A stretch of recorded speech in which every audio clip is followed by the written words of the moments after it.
what we're looking at then is sort of the online world, where children are growing up in a world that they just accept the fact there is this online stuff. For a lot of us, it's quite alien and we've got used to it.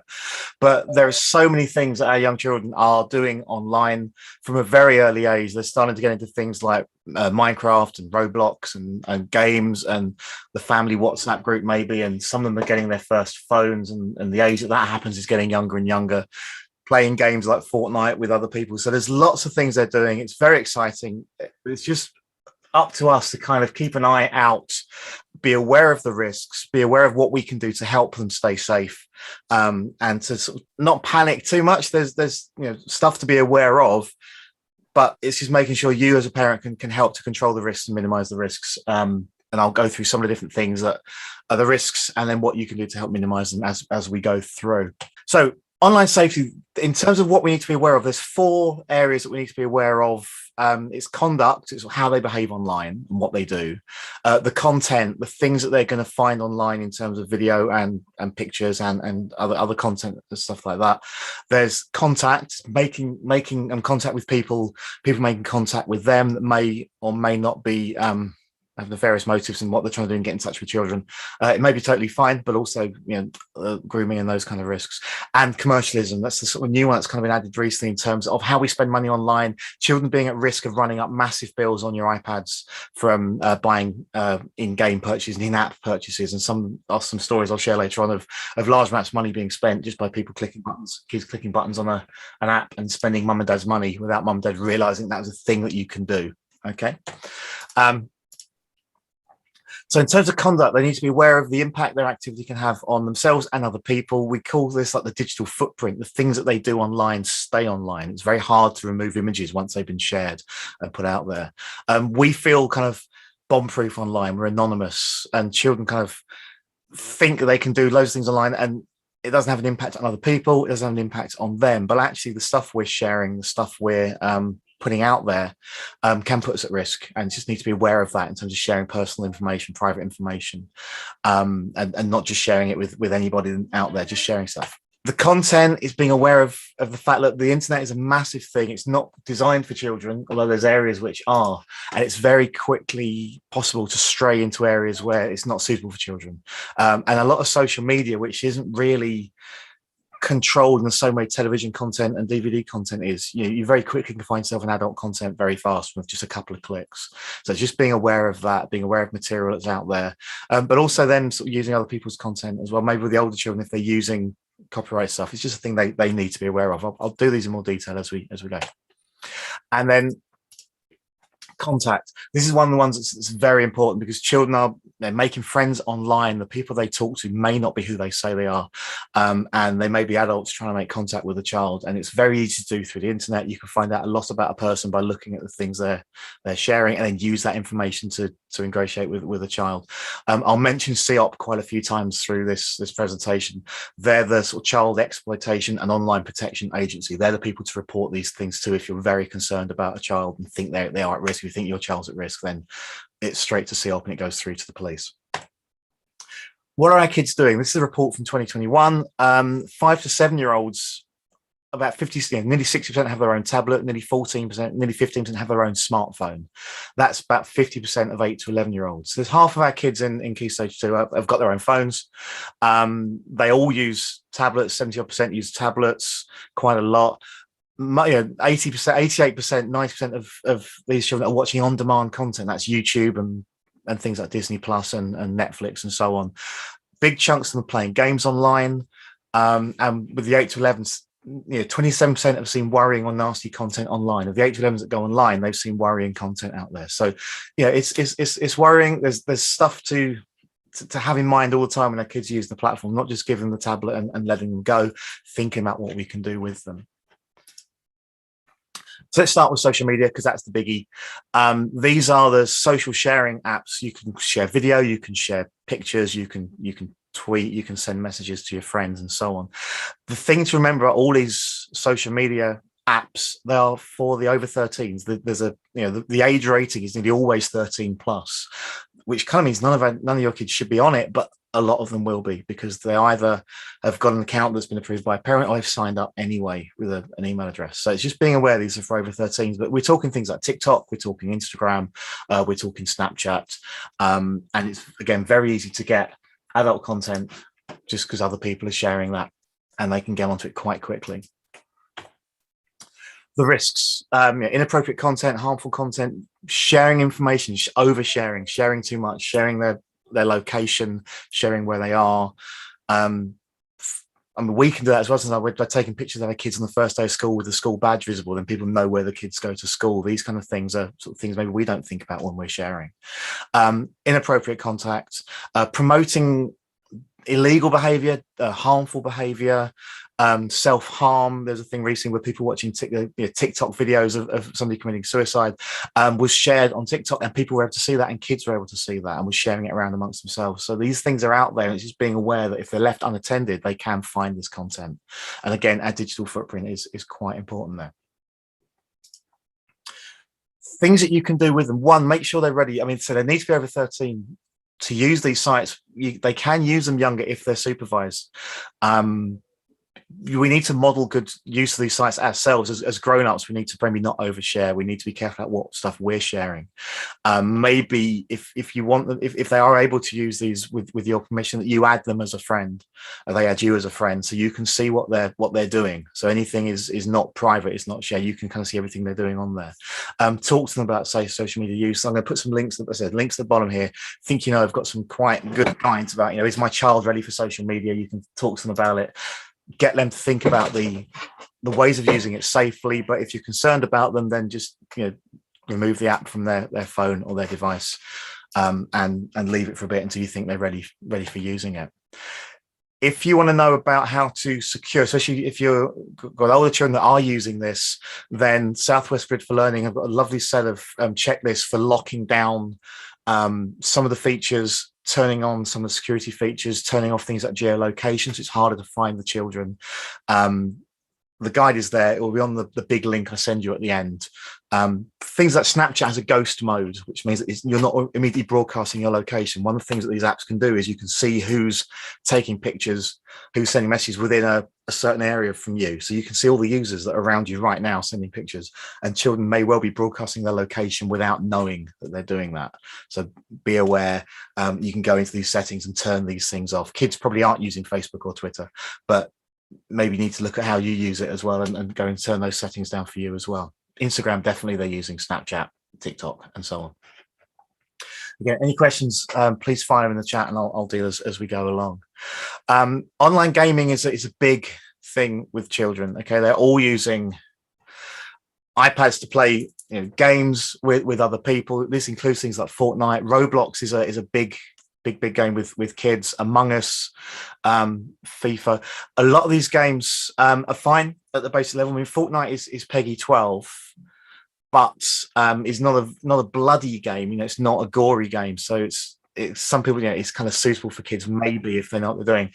But it's the risk of playing with other people. There's the other people in there which make it the risk. It's the who you play with. And if you're on the voice chat, you randomly groups you with people, and you get adults playing with kids. They don't know their kids, and so on. And the talk language is inappropriate. It can be abusive, racist, homophobic, that kind of stuff. Insults at each other. You can turn it off. And so as a parent, if you sort of look in the settings of the game, you can turn these chat features off. People can sometimes use these games to meet children and then move them off the game into another app. So it goes to a private chat and move them away from the main game. So it's being aware that kind of thing can happen. In-game purchasing is a big problem, and loot boxes, where you spend real world money to buy an in-game item, and there's a chance of getting a good item.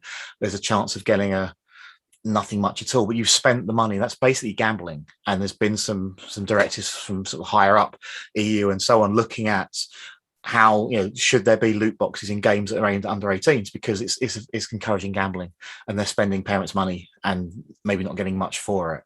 And these games are very addictive. I'd say that as a gamer, I play a lot of games, and they're designed to make you want to play a little bit more, 5 minutes more, 10 minutes more, just a little bit more, just that one more level, one more go.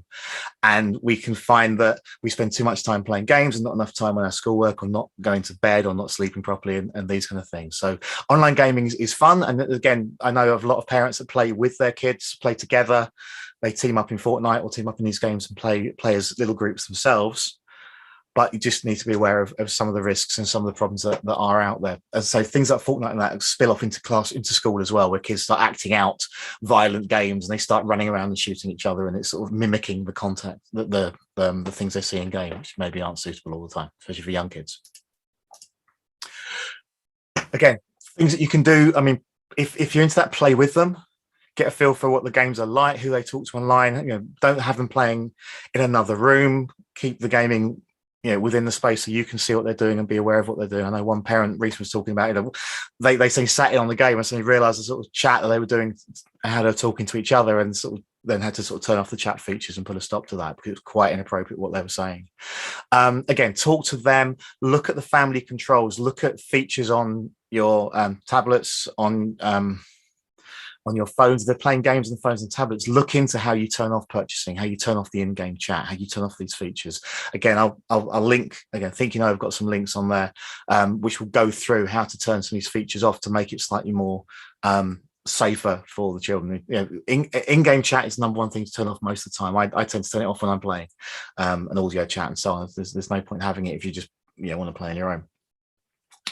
Also, make sure you're aware of the reporting features so you can report and your child can report. If it's inappropriate chat, if it's people making inappropriate contact, anything in the game that makes them feel worried or uncomfortable, there will normally be a report user and a block user feature within that game. So you can block somebody from contacting you or friending you. You can report them to the moderators, who will look at the chat logs and that kind of thing and look at the actions that have been going on.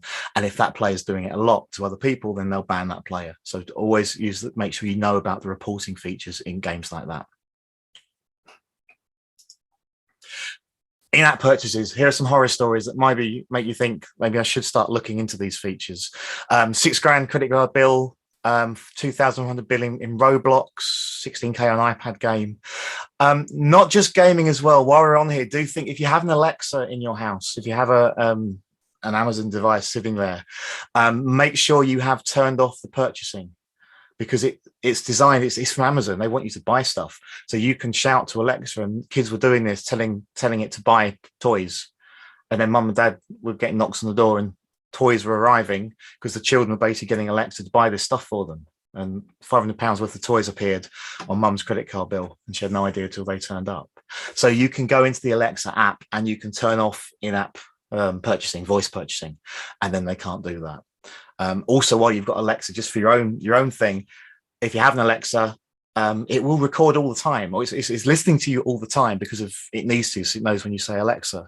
But it actually records every time you say Alexa, and it records other times when it thinks you said Alexa, and it stores it on the thing. So if you go into the Alexa app, you will have on your phone or your iPad that you use to sort of set it all up. You can go into the sort of privacy, and you can see this history of all the things you've said and listen to yourself back. So it's recording you, it's recording your kids. And you might want to go in there and one, do a delete to get rid of everything, because that's stored on Amazon's server. But also you can turn off the recording feature, so it won't store anything. It just listens and then acts. But again, if you don't know it's doing that, it's storing quite a history of you shouting at Alexa every time. And even if it thinks it's heard you, it makes a recording snippet just so it uses it for it learning your voice kind of thing. But also it's still on there.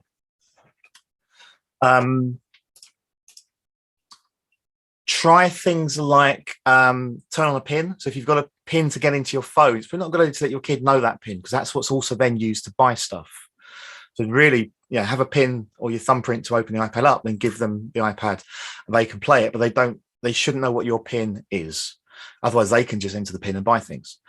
Set it to be always required. So they have to put a pin in to buy stuff. What sometimes happens is that there is a setting where you can put the pin in once, and then for the next half an hour, it doesn't ask for a pin. That can be quite dangerous because the kid can buy a lot of things in that half an hour. Use the fingerprint settings if it's on your phone or your iPad, because that can help have an extra level of security.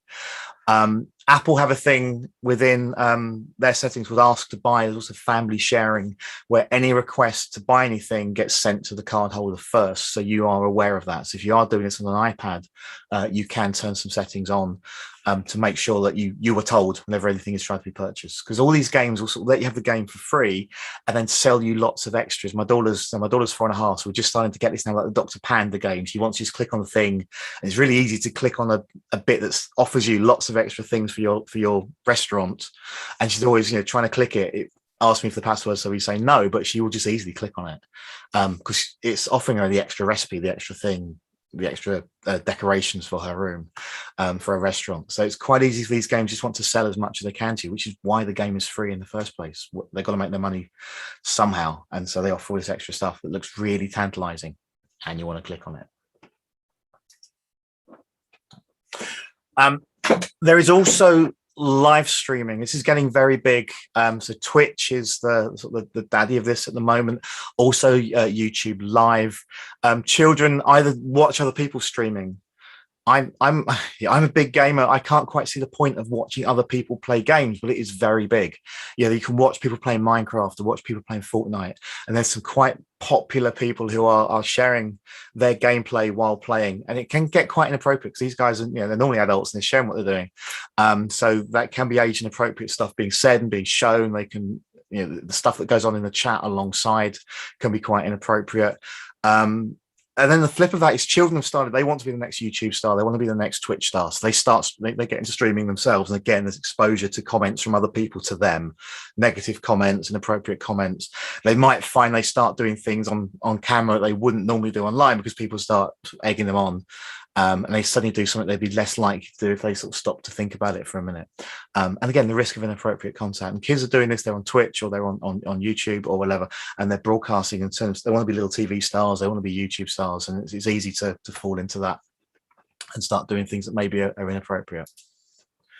Again, a lot of this comes down to talking to them, being aware of what is out there, being aware of what they're doing, and having chats with them about the things they're doing, what is it actually they're doing? Is that good? Well, who are the people that are watching you? What's going on? Just have a conversation. So it's not just a big unknown thing. You're involved in that. Again, use advice in the public space. The old days of the computer, that was a big beastie sat in the corner. It's all on iPads and stuff now. It can be moved around. They can go and hide themselves away and do things where you keep the device in the public space so you can see and hear what's going on. Again, go through the privacy settings, the filtering settings. There's lots of settings in YouTube Live and in Twitch you can turn on. There's foul language filters and so on you can activate, which will help to moderate these things. Again, be aware of people trying to ask your children to chat in private. And again, a link at the bottom here, which I'll put at the end. What is live streaming? What can you do about it as a parent? What do you need to know? And so it can be done very easy from a phone or an iPad. They can just sit there, use the camera and stream live. Some of them stream from their PlayStation or their Xbox, get a camera on board and they can stream from their games.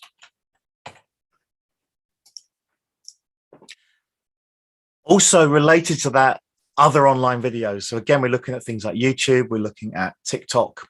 There's a lot of risks of inappropriate content, sorry. So seeing things that aren't intended for them. YouTube will have age filters, but they're not always activated. Videos can be, Twitch is a 13+ sign up page. Again, all these things are 13+, but the kids will be on it, which is the thing. So I think it's almost a standard COPPA thing.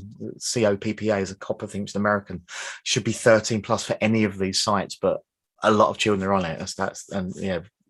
Sometimes with parental involvement, that's fine. And if you're moderating it and supervising them, that's fine. But YouTube and TikTok, lots of unsuitable content if you know where to look. And it can be just 1 or 2 clicks away. They're curious. They might start searching for things. We're all kids once. We all start looking for things up just to sort of look for what's out there maybe. And also once the algorithm of these things finds you searching for particular things, it keeps serving you the same content. Instagram will do this as well. So children might start looking up sort of dangerous stunts. Once you start watching 1 or 2 of those, if you watch those videos, the algorithm knows you like those videos and starts serving you up more content of the same. They then start to imitate that. So it's kind of worrying. So the first thing is sort of dodgy content. these are stories which a year or two old now. I think YouTube's cleaned its act up a little bit, but there was a spate of taking YouTube videos, so Peppa Pig, and top and tailing with normal Peppa Pig video and interspersing it with violent content. YouTube, Peppa Pig being tortured by a dentist or being mutilated or whatever. So you start nice and the kids watch it for a minute and then it goes really horrible and it ends nice. So if you're a parent, you may not know the horrible bits being shown, but kids are coming back being traumatized and being quite troubled by the things they're seeing. They think they're watching a nice Peppa Pig video. Sometimes the problem with that is it's the autoplay. You start playing one video, and again, when YouTube finishes it, it immediately throws you up another video. You can turn that off in the settings, turn off autoplay. You don't immediately get another one, another one, another one. But that is the thing to be aware of, that they have been stamping down on this, but there's still a lot of those videos out there from what I understand.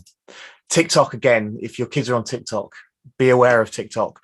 For lots of these trends, there's lots of challenges and silly stunts that then they try and imitate. So the recent ones were things like, this was from a story a couple of weeks ago.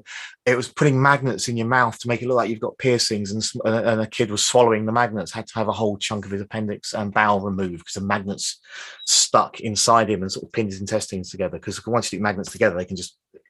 So this was somebody who was quite badly injured from a TikTok trend they were watching. Girl burned.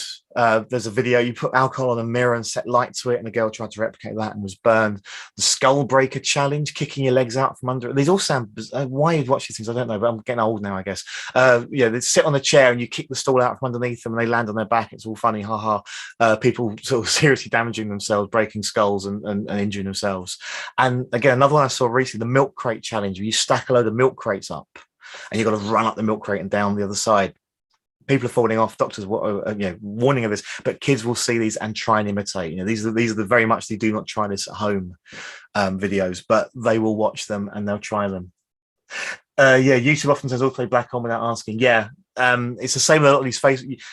It's always keeping on top of the settings, because you turn these settings on, there's an app update and everything gets reset. So it's just keeping on top of that. Same with your privacy settings, is every now and then just periodically go back and check that they are turned off and your privacy settings are back on, because apps get updated and features get changed. It's something we need to keep a little bit on top of. Again, talking to the kids, watch what they're doing. Don't let them do it completely away from you. Find out what they want, the videos they like to watch. What do you think makes the video inappropriate? What should they do if they see something they shouldn't? If they're young children, they see something, turn the app off straight away and tell you. Don't just watch it all the way through and then tell you they watched the worrying video. Know that they can just stop the app. They can turn the iPad off. They're not going to get in trouble for watching something dodgy. It's not their fault. It's just been served up to them. And again, the algorithm tends to feed these things in. So make them aware that if they see these kind of things, what should they do? And tell you and let you know and so on. Turn on the parental controls, parental filters. I'll talk about YouTube Kids in a minute, which is quite good especially for younger kids, for filtering out some of that content. But you can turn on the age ratings and the only filter, appropriate videos, the 18 stuff. If YouTube uses it properly, they'll filter out that stuff for you. Video sites you're using, look for the age ratings, be aware of it, look at the apps and the ratings on the apps. On things like Disney Plus, Amazon's doing this now, iPlayer is doing this. You can set up kid profiles. If you use iPlayer on your iPad, if you use Disney Plus on the iPad, you can set up a profile for the child. You can set the age of the child, and Disney's quite granular. You can go 6 plus, 9 plus, 12. You can set quite a good age range. Password protect your login, pin number your login, so they can't go in as you, and then they just have hopefully a child friendly version of that. And so Disney Plus is pretty good for this. iPlayer does this quite well. Netflix has Netflix Children, but it's easy to get out into the adult thing if you click a couple of buttons. I don't think it's not pin protected, but you'd be a bit more aware of that. But Disney's pretty good. If you are using it with kids, especially the younger children, if you got sort of info age and down below, YouTube Kids is a really good kids friendly version. It's different to the YouTube's app. You can download a thing called YouTube Kids. It gives you as a parent a little bit of control. We've got like an old iPad my daughter's using with YouTube, and I've got my iPad as well, and so I can actually look and see what she's been watching. You look in the history and see what she's been looking at. You can go in and block particular channels. So if you kind of see things, you think that's not quite right. You know, there's certain videos seem to be trying to sell a lot of stuff, even though they're age appropriate. They're very commercial, or they're just incredibly annoying. I want to just get rid of them. So you can click on there and go block a whole channel, or you can block a video. Just look on the three dots there. Basically, you click from the YouTube Kids app. There's this little back button on the very first page. Click on that. It says watch it again. So as an adult, you can then see what they've been seeing, and then you can keep an eye on what they've been watching. And if any of those you think are a little bit concerning, you click on the three dots and you can block that video. But if you play the video, you can see the channel name. So if I look at like this one, the Ellie Sparkle show, that's a channel. So I can block the entire channel if I want to. Then none of those videos will appear on the app. So keep an eye. It's just monitoring what they're doing. We also do things like set a timer. So if you click the padlock in the app, it pops up with this. You can set a timer. You can set how long you want them to use the app for. Then you can give them the app, and it'll run for 30 minutes, and then it'll lock the screen again, and they're done. It won't lock the iPad. So my daughter has learned that when that happens, she just bails out and goes into iPlayer for a bit. So I've worked out she's now not on YouTube Kids, and she's now watching iPlayer. If she's watching Number Blocks, I'm okay. But you can set the control. There is something on an iPad called guided access, which you can turn on as well, which means that you can lock a particular app on the screen, and 3 clicks of the home button, 3 clicks of the round button will bring up the menu. You then put a password in. So you can, if you're worried about your children drifting onto other apps and you want them to just use a particular app, in the settings, you can turn on guided access, and then that will lock them into one particular app until you put a pin in, and they can go on to different apps from there. So that's an iPad thing. I've not seen something like that on Android yet, but definitely iPads do it.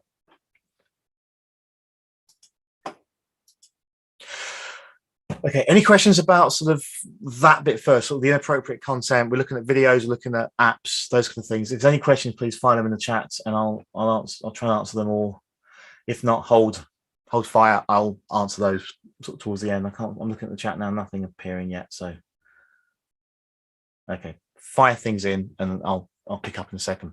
Also, online bullying. Obviously, bullying takes place in school from time to time. We know that online bullying is a particularly insidious form of bullying because it's hard for the children to get away from. If they have a phone or have a tablet and the bullying is taking place through messaging or through WhatsApp or through direct text messaging or comments on an app they're using, it's coming straight to their phone. Their phone is pinging and the bullying's happening there. When you're bullied in school, you can go home and shut the door and it goes. If you've been bullied online, it can keep happening all through the day when you're at home, at weekends and everything. It can be unkind comments. It can be sharing embarrassing pictures about children. Who's got the scribbly feature? Sorry, someone's had the scribble on screen. I think I had that turned on. Children need to understand, and adults to talk to them about it, that online actions can be just as hurtful as offline actions. So if we are doing things online, those words have an effect. Often we feel bomb-proof online. We don't feel there's an actual real person on the other end of the comments we're making and the things we're saying. Things are typed, and in the cold light of day, suddenly looking back at it, it looks quite harmful and hurtful. But we don't know that. People pile on. There's the bystander effect. If somebody starts firing offensive comments at somebody, others might join in and feel it's quite fun to join in. But in real life, we wouldn't do that.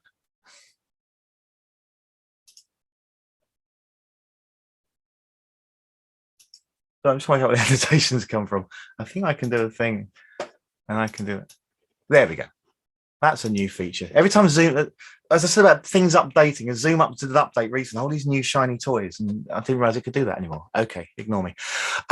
Again, talk to your children. A lot of this is about talking. Yeah, we need to talk to our kids when we can and discuss these things with them, teach them the importance of being respectful online.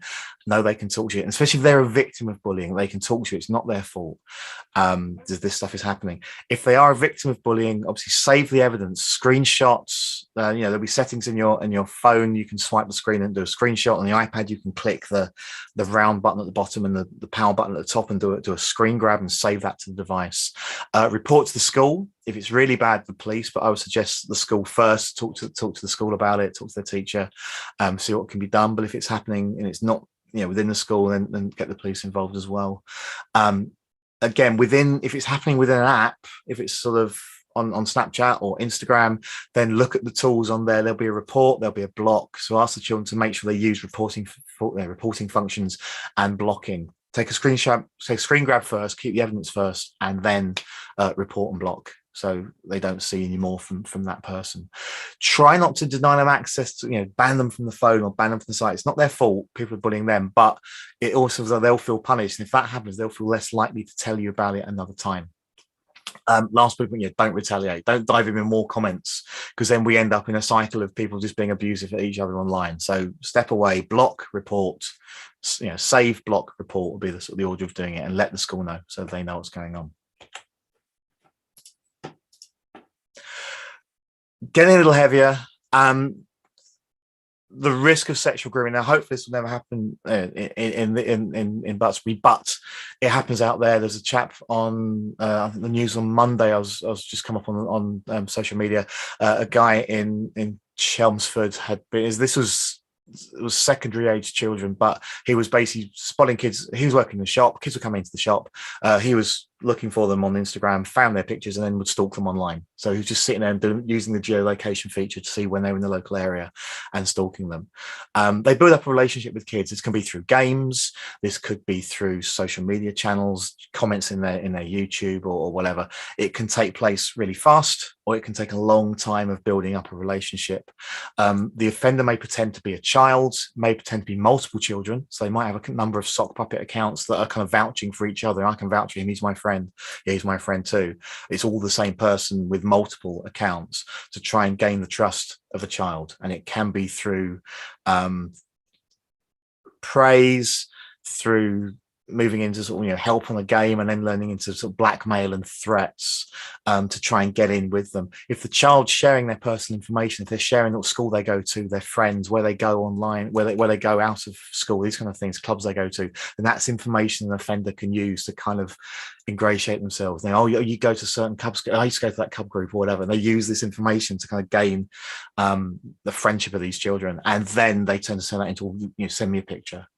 Let's go onto camera, and can you send me a thing? Have a quick video or a photograph. Just take a picture of, take your top off and send me a picture. And then they use that to threaten them for more pictures, because then they tell them, well, you've committed a crime now by sending me a picture. Send me some more, or I'll tell the police. And children find themselves trapped in this. And sometimes it's to get that, and sometimes it's to then get into a physical meet to abuse. So it's a worrying thing. It's hard to talk about it sometimes, but it's happening. It will be happening. Hopefully it will never happen here, but it's a thing just to have in the back of your mind that these are things that could be happening. Again, CEOP is number one place to report if you think a child is absolutely at risk. Again, discuss with the school, talk to your teacher if you're concerned. Make sure that they know what to do if they're worried, if they feel they're in too deep, or they feel there's somebody who's approaching them, is worrying them.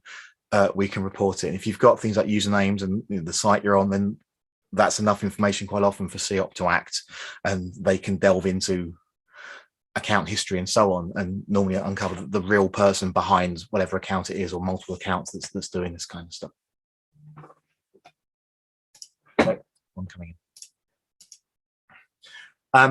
in 2 years, this is a report from a couple of weeks ago. Sex abuse between children. This is the other thing. It's this child-on-child abuse.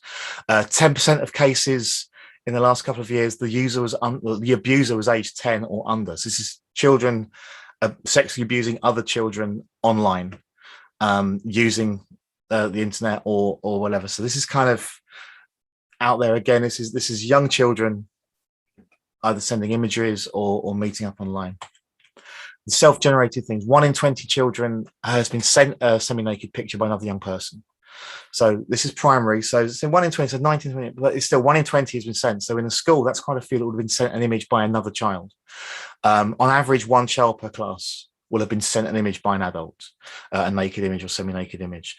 And again, they can then be coerced into sending images to friends, boyfriend, girlfriend. They send it because they trust them. But then when they break up, what happens then? And these images are out there. Once an image has been sent, you've got no control over it.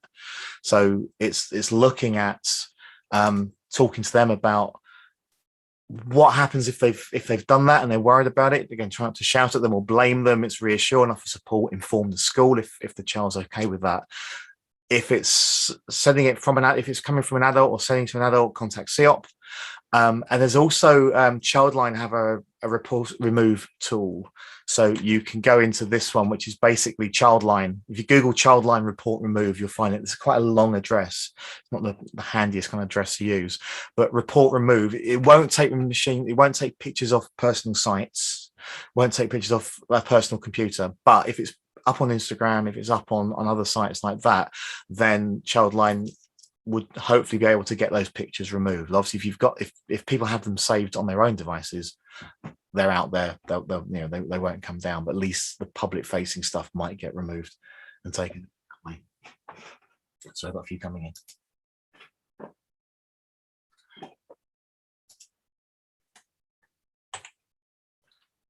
Okay, so tips from Parent Zone. Trying to talk to them is better than blocking them from doing stuff. So it's discussing the boundaries, being available for support, building their digital resilience is kind of the thing we want to try and do. They're going to use these sites. It's going to be hard to really block them from doing it completely. So it's encouraging the safe use and discussing the boundaries and being available to help them. Don't just we're doing the twice year, the biannual online safety chat, fine, but within your home, don't just have the one chat. Then that's it. You're done. It's an ongoing thing. Talk about it. Be open in sort of how you're using the internet and stuff as well. Talk to them about it. Balance being interested with giving them some space to be independent. Don't absolutely sort of terrify them. Allow them to self-regulate a little bit depending on how old they are, but don't be afraid to set boundaries. There are rules, family rules. Concentrate on how they're using it rather than how long. I mean, we're now in hopefully coming out of lockdown, but what is screen time anymore? I mean, screen time kind of was always so worried about, 2 years ago, we're so worried about screen time and how long we're on a device. That's gone out the window with all that stuff being on Zoom these days and so on. So what is screen time now? You can do good use of a screen and bad use of a screen. It's more in how you're using it, not just the fact you're on the iPad for 2 hours, because you could be reading a book. You don't ever go people reading a book, but if you're on a Kindle for 2 hours, is that bad? So screen time is pretty less of a thing, but it's how these things are being used and what they're doing. And you can control this. There's ways of controlling what they access. There's ways of seeing what apps they use. There's the reporting things now in iPads and Android phones, which tell you what apps are being used for so long, which gives you an idea of what they're doing. And you can set parental controls as well. ChildNet have a nice family agreement. If that floats your boat, as a family, we agree these rules, and you all kind of sign up to it, kind of thing. As a family, we're going to be respectful online. We're going to do this. We're going to keep each other informed. It's an interesting thing. If you want to see it, click on the link. But some family rules might not be a bad idea to set up, and the ground rules and they're the boundaries for how we use the internet at home. Also, I mentioned them a few times, but there's the parental controls. There's various levels of parental control. So if you're giving your child a phone, then you can set the parental controls on that phone before you give it to them. So you can set up some things on there. If you're giving them if you're giving them an Android phone and you have an Android phone, you can set up sort of family linking as well, so you can control it from your phone. Apple do a similar thing that way. Also, look at your broadband settings. If you are if you're looking at things like if you're BT broadband or whatever, your router, you'll have access, you'll have a password and a login for your router. You can set parental controls up at that level, and you can log into, I think BT do this, log into the BT account. You can set a parental control at router level, which means you can block particular sites, you can filter particular sites from actually coming into the house. That doesn't stop them using their phones to access it, but actually the mobile suppliers do a similar thing as well. They can have age ratings on a phone that will block certain content from coming down. So do take a look at what the parental controls are. If you're Android or you're iOS, if you're Apple, they're slightly different. Common Sense Media have a guide to parental controls for various flavors, whatever version you've got. It won't solve the problems on their own. Blocking everything doesn't always work, but at least it's a start, and then talk to your kids about it. iOS, you're kind of looking in for screen time settings. You're going into the settings, looking at screen time. You can set a particular passcode that locks. You can set bedtimes now. You can sort of, the phone can't be used after this point, or the iPad can't be used after this point. You can see the kind of uses they're making of it, so how long they're using for entertainment and social networking and so on, and you can passcode and set up a password for it to lock the things down okay, worth exploring with that if you feel you need to. Androids, they have a thing called Family Link. So you can download an app called Family Link. If you've got an Android phone and you give an Android phone or an Android tablet to your child, then you can family link these. So you then have some controls on their device, and you go into settings, digital well-being and parental controls, and you can change some of these settings on their phones as well. So you can set a bedtime mode, and you can set sort of app timers and that kind of thing. Again, so chat little and often, talk to them, explain how to stay safe, explain worries, remind them to report anything to you. They're not going to get in trouble. Make sure they know they can come to you. Who they talk to if they need help, if it's a teacher, if it's you, if it's somebody else, a trusted adult, and take some practical steps. Okay, so family agreements, review it with them, review how they're using these apps, use parental controls, and check the settings regularly to make sure they are working and they're blocking what they're blocking. They haven't been reset from an app update. And if you can sort of use age appropriate stuff, so you use maybe a kids friendly app or those kind of settings where you can make it more age appropriate to them, and use that as well. If you're worried, I mentioned it earlier on, COP is the place to kind of report the really concerning stuff. If you think a child is at risk, someone's making inappropriate contact, and you think they're doing it to others, or you think they're very dodgy, then COP is the best place to report to. Other concerns about bullying and stuff, report to the school, but COP is for the the stuff where you think adults are trying to make contact with kids inappropriately. Be aware, the internet lies. There's a big liar out there. We are very careful at curating what you see. And as they start to use social media and they start to use Instagram or these websites where people are showing a little aspect of their life, these influencers they'll start to follow, people on TikTok, people on Instagram, you only see a snapshot of their life, and that can lead to unrealistic goals, that can lead to body image issues, that can lead to mental health issues. There's been some reports recently that Instagram have known about these issues for years and not done anything about it, where children searching for sort of body image and for diets and stuff then get served up more and more videos about diets and staying thin and whatever, and once you start looking for one, you get served more, and that reinforces their body image issues, and they can have eating disorders and stuff like that. So being aware that the internet lies, what you see is not what you get. You always are just seeing a little snapshot of somebody's life, and they may look perfect, but the reality is often, you never see the chaos around. You see the yoga shop, not the person holding their ankles. What you see is not what you get. And just having that awareness, because I think if you start not trusting what you read online, it makes things a lot better, because there's always a kind of, what's the catch? A really good website is Parent Info. If you're concerned about any of these things, parentinfo.org. There's lots of guidance on safety, on games and apps and tech and things to do, how to set up parental filters and so on. It's definitely worth having a look at. It's in related. COP and Parent Zone together have set this website up. Well worth a look. And there's some other websites. All of this, I'll give you in this one sort of master URL at the end if you want it. But Safer Internet Matters, Parent Zone, COP. If you're worried about harmful content, report harmfulcontent.com. If you find things online, you can report it, and they'll try and get it taken down. The web address, if you go to thinkbank.com/parents, you'll find a link to the wakelet. If you scan that QR code with your phone, it'll take you straight there. As I said, we're going to record this video, so you can always watch this back and try some links if you want to, and I'll put the links underneath the YouTube channel when I put it up.